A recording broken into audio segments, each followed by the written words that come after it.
Welcome to Brampton Focus. When it's 12 noon on a Sunday and you're taking a leisurely walk in one of the paths in Brampton and you're a single woman, there's an expectation to feel safe. Well, for one Brampton resident who took that walk, it was anything but the feeling of being safe. My name's Michael Charbon. Next we meet Cheryl Costello, a Brampton resident who had a dangerous altercation and what resulted from it. We also speak to the Chief of Peel Regional Police, Jennifer Evans, next, right here on Brampton Focus.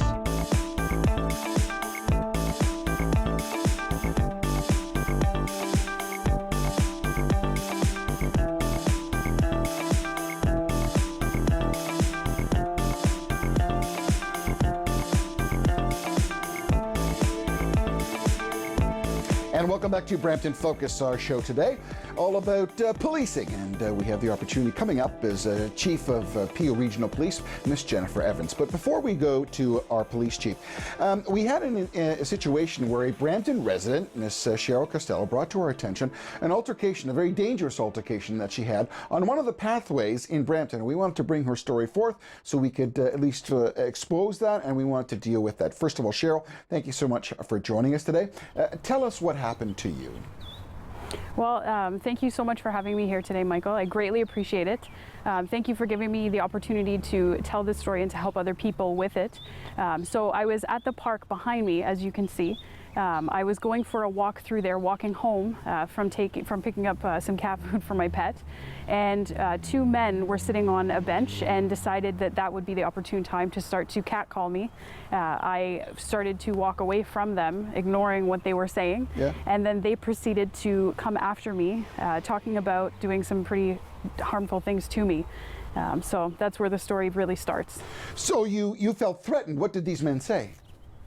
That is correct, yes. So they were talking about we can take her over there in the bushes, pointing to groups of trees while I was walking faster away from them.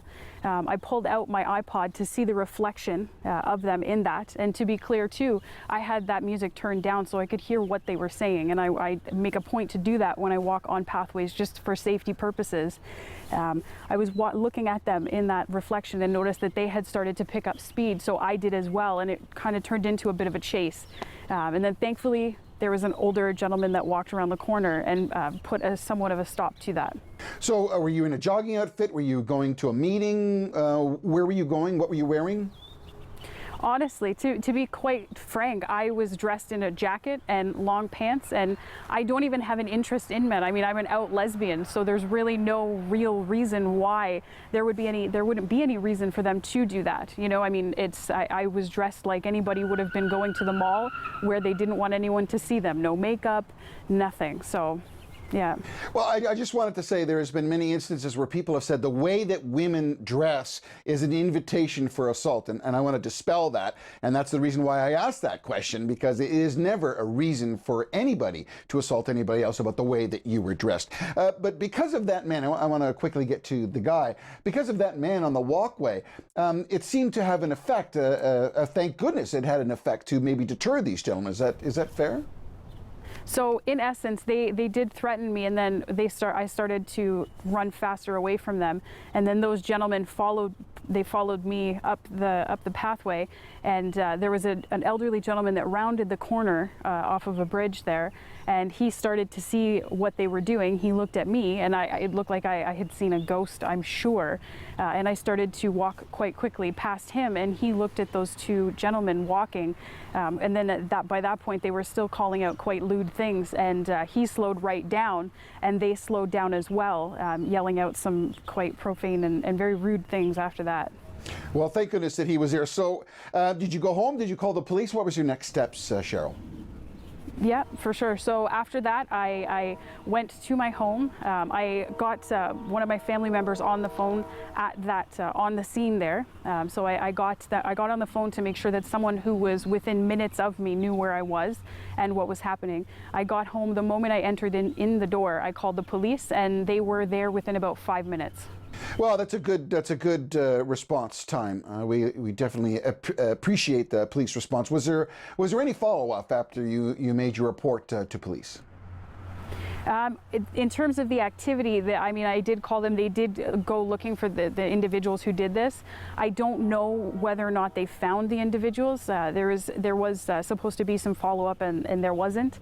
There were some gaps in information in what I received compared to what was to be given to me. So you were threatened, Cheryl, and it's a serious thing to be threatened. But why are you coming forth? What is the reason for you coming forth to Brampton Focus today? Well, I'm coming forward today because I don't want someone else to have to experience that, honestly.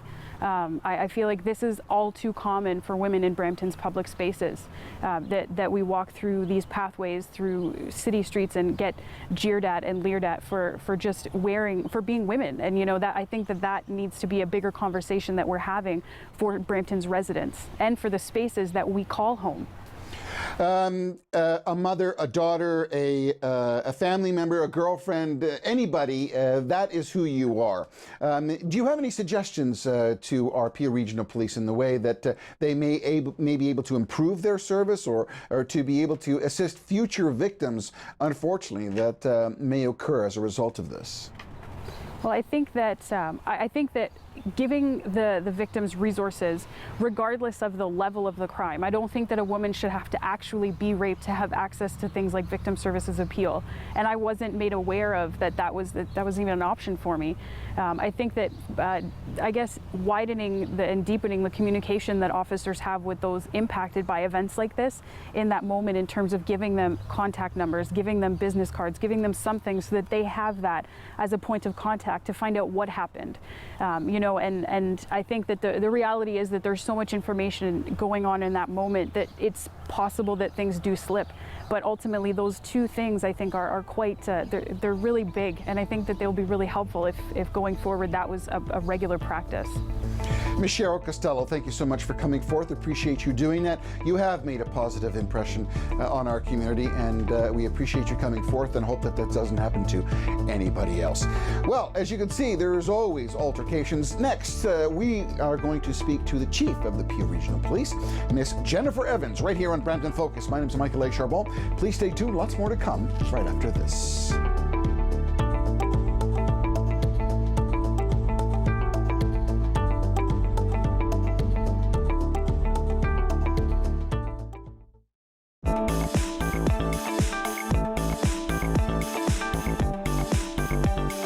Welcome back to Brampton Focus. Do you know that in 2014, almost 226,000 calls for service occurred? Calls for service for what? Well, there was over 27,000 vehicular accidents. In the whole region of Peel, there was 9 homicides.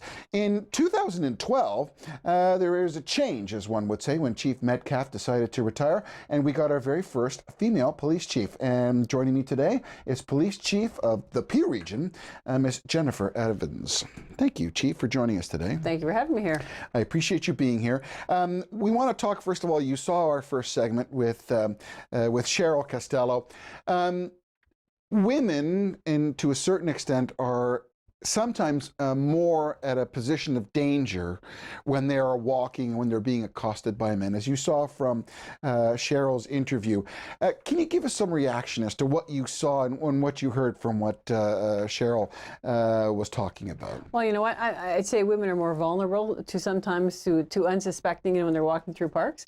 I was very pleased to see that Cheryl actually made the phone call to Peel Police and that we responded. Because I think it's important that people often have things happen to them and then they never report it. They go, oh, the police don't really care about that. We actually want to hear when people are being victimized or something happens to them, we want people to call the police. So the next day when muster would take place and those officers when the new officers would come in, would the report of the 2 officers who had an interaction with Cheryl, would their interaction be brought up in the next day to identify to officers that something had gone awry? Yeah. So what happens is the officers would take a report and then the report would be filed by the bosses, the sergeants, the supervisors, and then it would be reviewed by the crime analyst in the division. So the crime analyst would then start looking to see, have we had similar incidents occur within 22 Division, because this is where Cheryl reported the crime, or the other divisions, because all the crime analysts talk throughout the police department.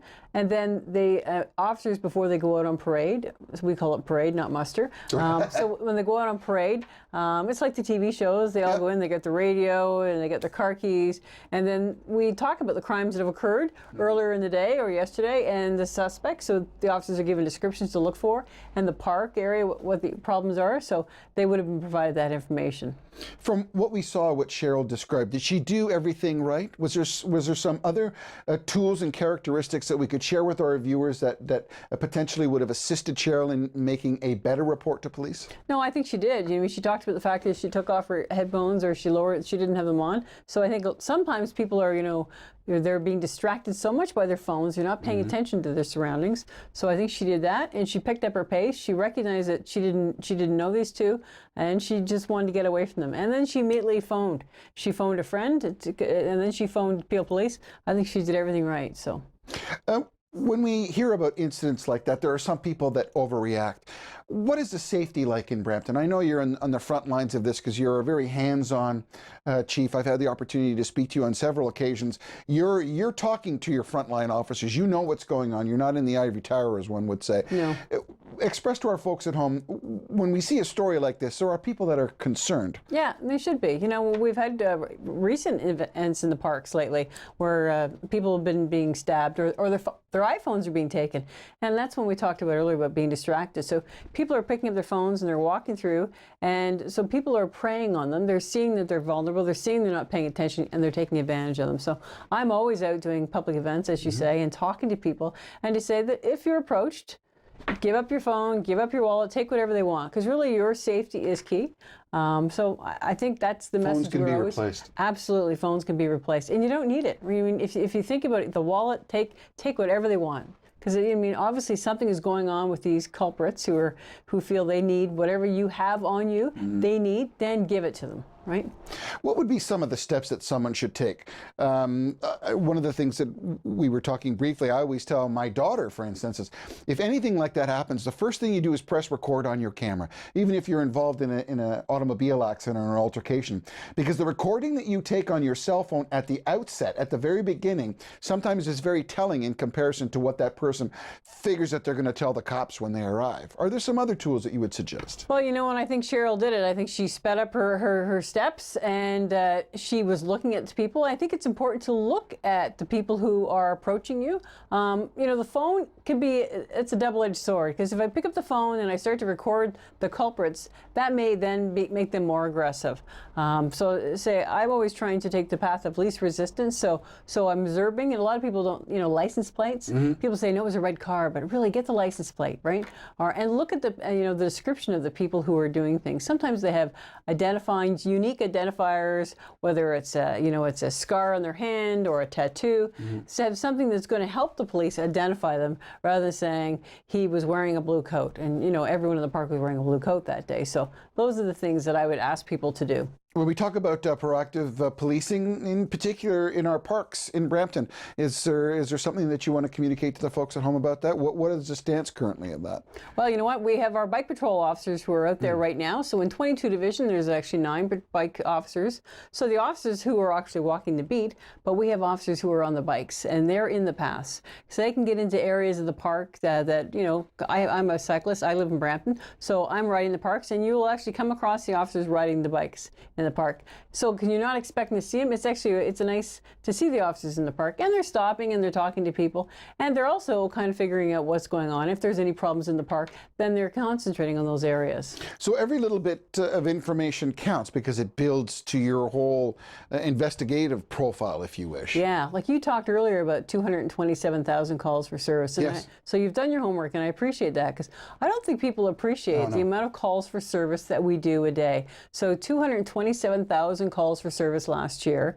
And I mean, and sometimes people go home and don't report crimes because either they think we're too busy or that we won't care. We do care, and really, I want to hear from people if they have concerns in the community about community safety. Absolutely call us, and we will investigate. With about just under a minute left, you look at robberies with weapons in the region of Peel, 331. Now, these are all 2014 stats. Possession of drug charges, 3,591. But the one that sticks out to me the most, Chief, is 27,216 motor vehicle accidents. Like, yeah, that's unreal. We are actually losing more people to fatal car accidents every year than to homicides. And so these are people who are on their way to work, on their way, to get the, the infamous bag of milk. I'm gonna go to the store and get a bag of milk, and I'll be right back. And they don't make it home because people are not wearing seatbelts, or they're speeding, or they're texting. They're texting. They are still texting. Texting and driving. Put it in the trunk. If you have that urge, put your phone in the trunk so you do not be distracted by that I could never do that, but I could put the phone off. My name is Michael Charbon. You're watching Brampton Focus. We're here with Police Chief Evans. We'll be back with one more segment right after this.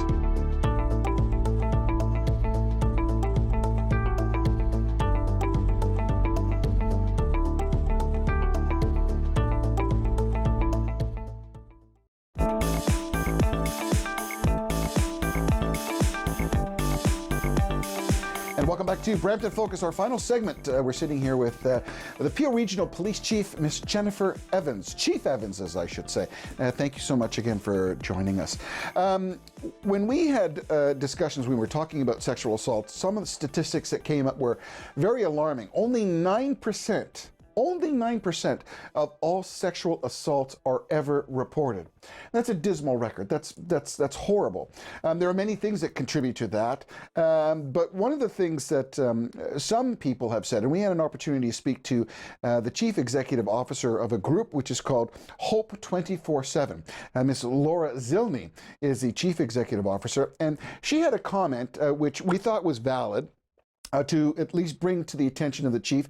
And she was talking very much about the way police interact with sexual assault victims, and she had some suggestions. So we wanted to bring this point for you to see. I think one of the things that we would bring forward from Hope 24/7 is the need to understand and respond from a trauma-informed perspective.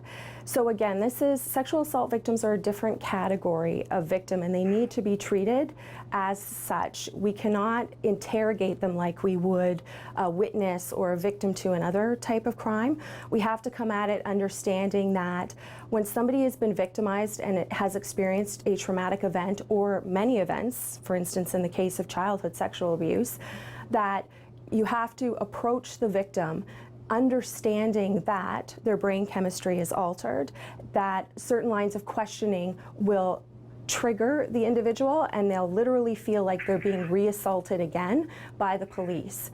So understanding what trauma is and a trauma-informed perspective is fundamental, and taking it away, I think the other piece is taking such power away from frontline officers who don't have any special training, they don't have knowledge of trauma, and they're usually the first responders are the ones that victims, outside of children who go to Special Victims Unit, but they're the ones that victims will have the first point of contact with. And if that point of contact does not go smoothly and trust is not engendered towards the police, the victim will not pursue it any further, and it doesn't result in a safe society and a safe community, and it just ends up re-traumatizing the individual. And sometimes the police experience can be more traumatic than the actual sexual assault itself. So how would you react to this? She's talking about frontline officers, and she made a statement that in some instances the interaction with the police is more traumatic. Well, you know what? I'm concerned by that. I'm actually going to be having to reach out and have a conversation with her on that. So, my background, I'm a sex assault investigator. Yep. I was for years. And I think it came out of because when I joined policing in 1983, there were very few women. And the thinking back then was, let's assign the women to every call, which was wrong.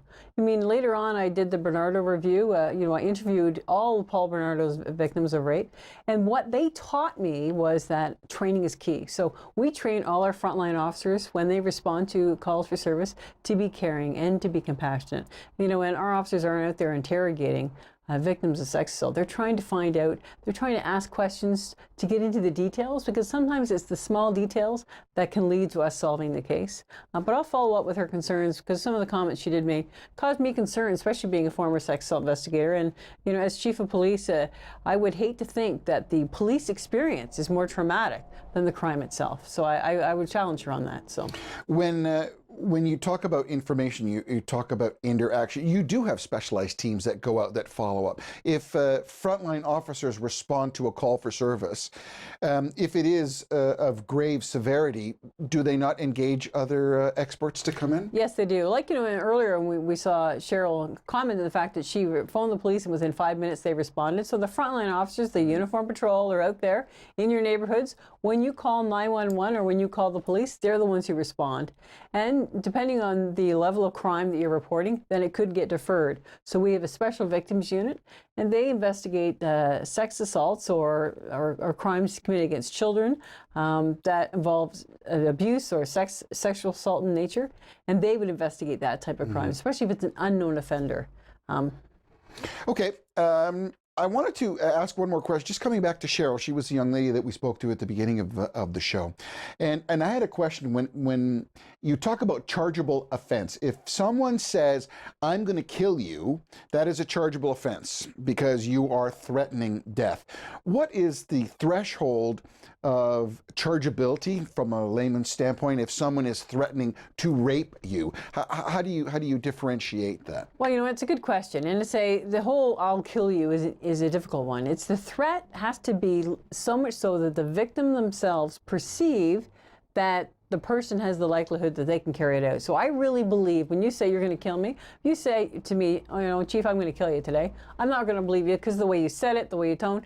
But if I'm walking through a park and someone starts chasing me and making comments that they're going to rape me, I have that belief that they're going to carry this out, then you need to call the police like she did. What message would you have with about 2 minutes left here for the folks in Brampton? Obviously, we're called Brampton Focus, so it is our focus to talk to our constituents in Brampton. Can you give our folks at home a little bit of an appraisal where we're at, where we're going, and what is the state of nations? Because from what I've seen, the statistics of severe altercations are slowly coming down. So that's a positive. It is. You know, crime has been going down across Canada, and specifically in Peel and in Brampton. I would say in the last several months, crime is increasing. Violent crime is increasing, but it's not something to be concerned about. I think if anything, you see something, then say something. Phone us, let us know. Tell us what's going on in your neighborhood, because the police, we can't be everywhere. So we're always looking for assistance. Give us a call and tell us what's going on. You see something suspicious, you see something concerning, call us and let us know what's going on.